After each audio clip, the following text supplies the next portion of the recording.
put little bit of water.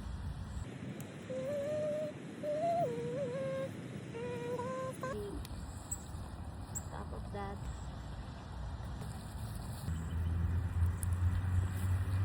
The fish is not that happy anymore, but it's okay.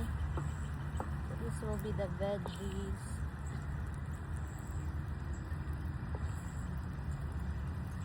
The taste is really good. Sarap ang taste niya, guys.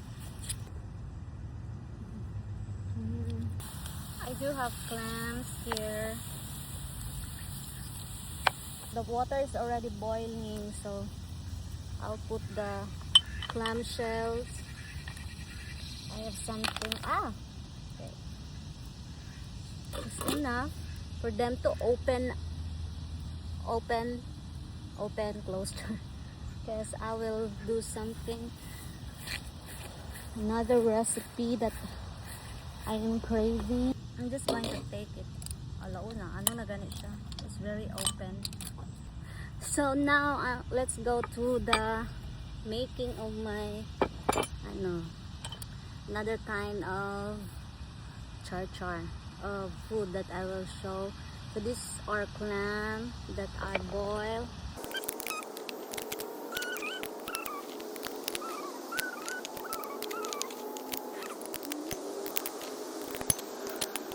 So these are all the clam.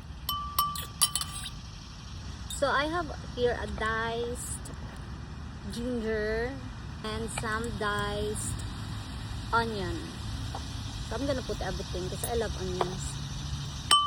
This is the vinegar that I just refill it and put lots of chili and spices because I love.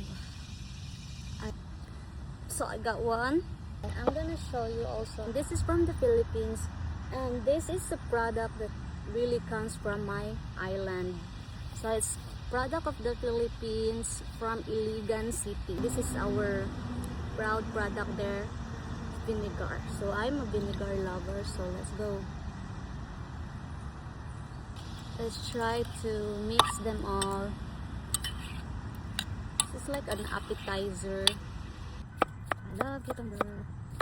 This is fresh from my garden cucumber, so let's put it in there, dump it in there.